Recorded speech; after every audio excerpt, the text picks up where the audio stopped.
Hello everyone, this is English Tutor Hub official channel and welcome back to our English lesson where learning English feels like art. And today we shall be looking at direct and indirect speech with rules and examples. Let's get started. In English, to report someone's words or their own words, you can use direct or indirect speech. This may include statements, questions, orders, advice.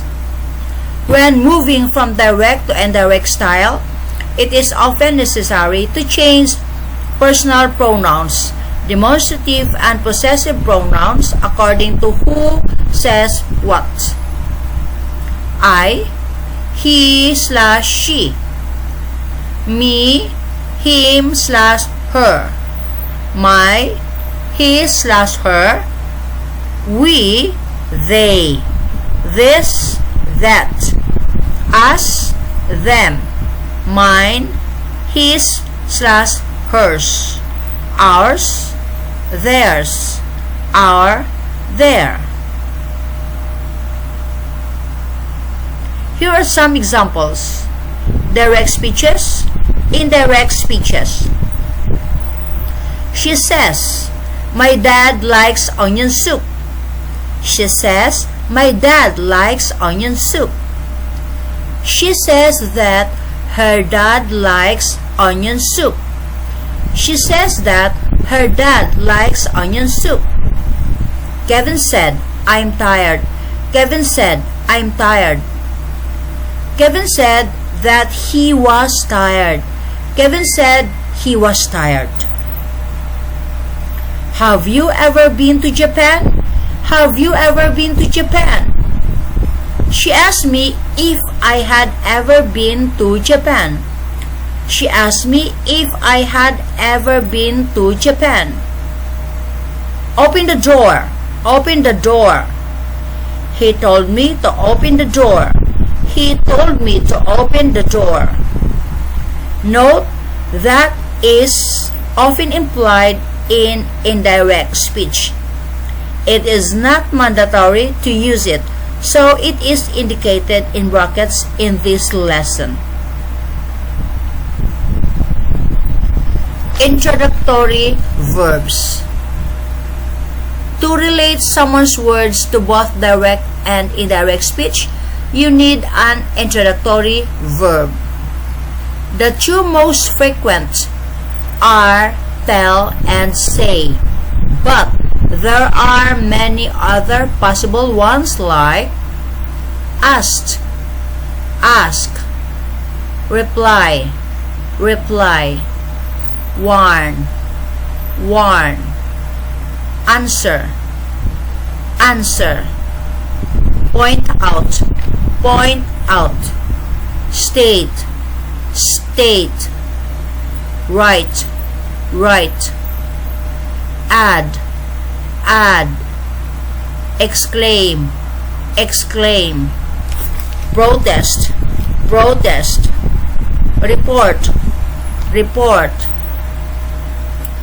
explain, explain, think, think, admit, admit, declare, declare, mention, mention, suggest, suggest, advise, advise, claim, claim, inquire, inquire, want to know, want to know, wonder, wonder, forbid, forbid, order, order, hope, hope. Say or tell, say or tell. Be careful to distinguish say from tell. The two verbs may have the same meaning, but their use is different. With tell, the interlocutor is quoted. The name or pronoun is placed immediately after tell. Tell somebody something. With say, the interlocutor is not necessarily quoted. If he is introduced by the preposition to. Say something to somebody. He says that he is English, or he says he is English. He tells me he is English. He tells me that he is English. However, tell is used in some expressions without mentioning a contact person. Tell the truth. Tell the truth. Tell a story. Tell a story. Tell the time. Tell the time. Note the wording. He said to me is possible but seems clumsy. It is best to use he told me. Times modification. The shift to indirect speech leads to changes in the tense, depending on whether the verb is in the present tense or in the past tense. If the introductory verb is in the present tense, the tense or modal does not change.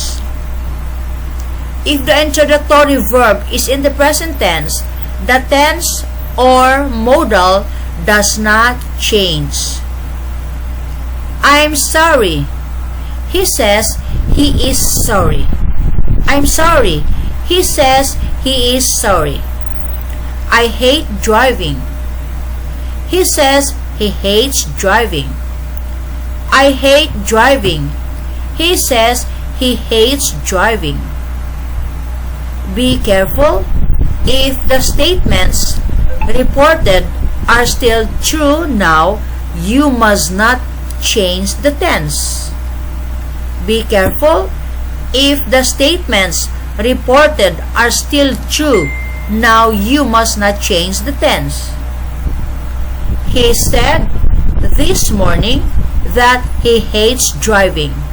Or you can omit that and say he said this morning he hates driving. He still hates driving now. He still hates driving now. If the introductory verb is in the past, the verb tense changes. Examples of major changes in time. Direct speeches, indirect speeches. Present simple. He said, I am happy.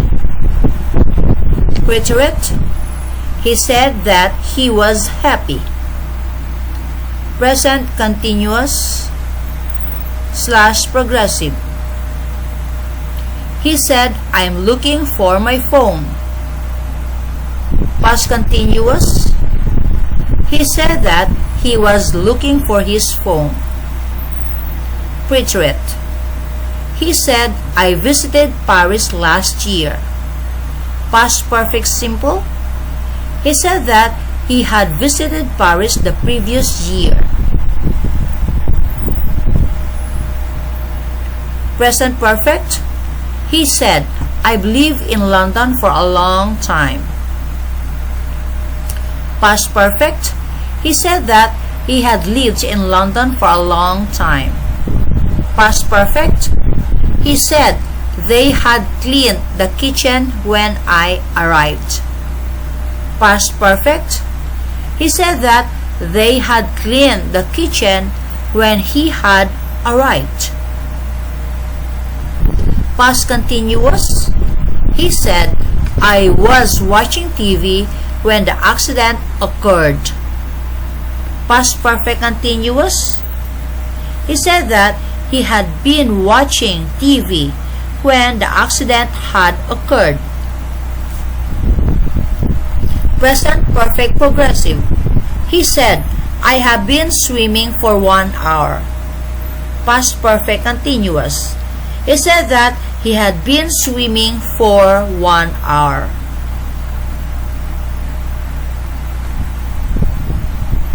Past perfect continuous. He said, I had been reading a book when the light went off. Past perfect continuous. He said that he had been reading a book when the light had gone off. Future simple, will plus verb.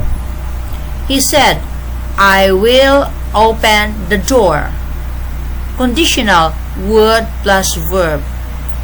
He said that he would open the door. Conditional, would plus verb.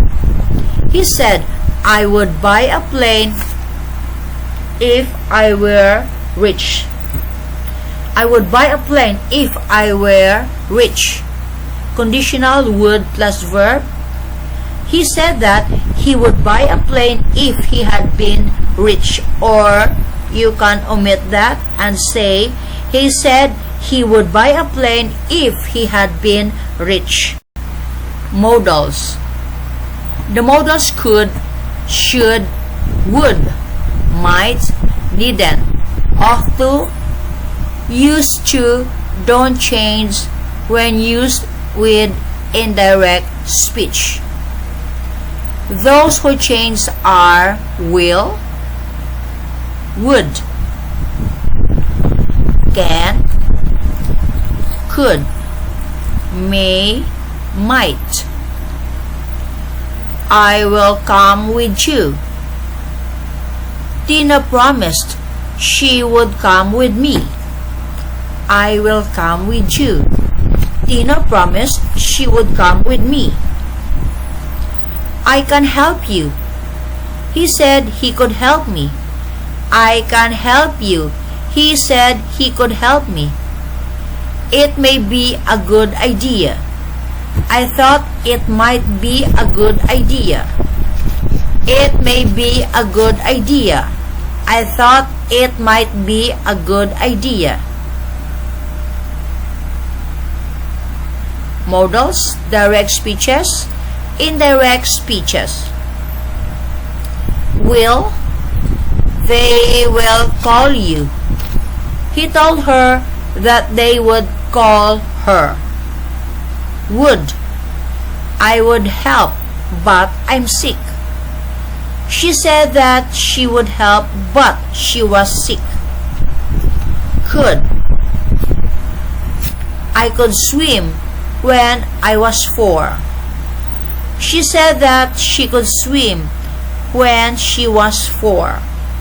Should, I should call my mother. She said that she should call her mother, or you can say, she said she should call her mother.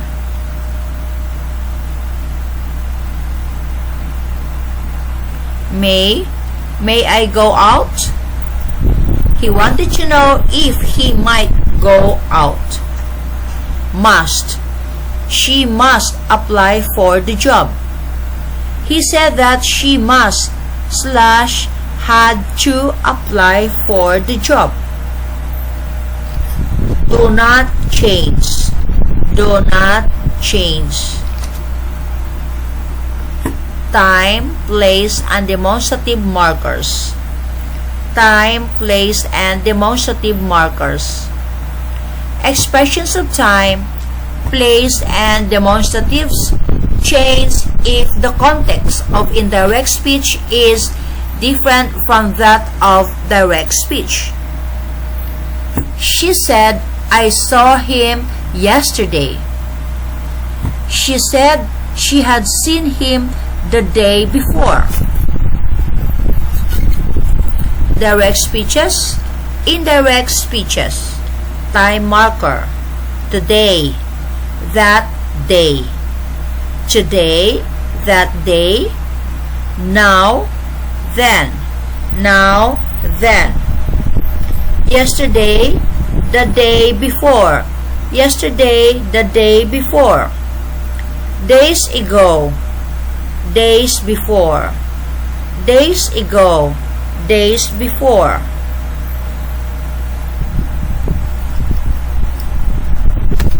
Time marker, last week, the week before. Last week, the week before. Next week, the following week. Next week, the following week. Tomorrow, the next day slash the following day. Tomorrow, the next day slash the following day. Location marker, here, there. Here, there. Demonstrative, this, that. This, that. These, those. These, those. Questions to the indirect speech. If there is an interrogative word like where, who, when, why, in direct speech, we keep it in indirect speech. What are you doing? She asked me what I was doing. Who was that beautiful woman? He asked me who that beautiful woman had been. Where do you live? He wanted to know where I lived. Why don't you speak Spanish? He asked me why I didn't speak Spanish. If it is a close-ended question or you have to answer yes, /no, you use if or whether. Do you like chocolate? She asked me if I like chocolate. Are you living here? She asked me if I was living here. Have you ever been to Paris? He asked me if I had ever been to Paris. When the question contains a modal, it is preterite in the reported question. How will he react? He wondered how he would react. Some examples of indirect questions. I wondered what they were talking about. I wondered what they were talking about. I don't know if they'll come or not. I don't know if they'll come or not. Other changes. Expressions of advice such as must, should, and ought are usually reported using the verbs advise or urge. You must read this book. He advised / urged me to read that book. The expression let's is usually reported using the verb suggest with gerund or with should. Let's go to the cinema. He suggested going to the cinema. Or he suggested that we should go to the cinema.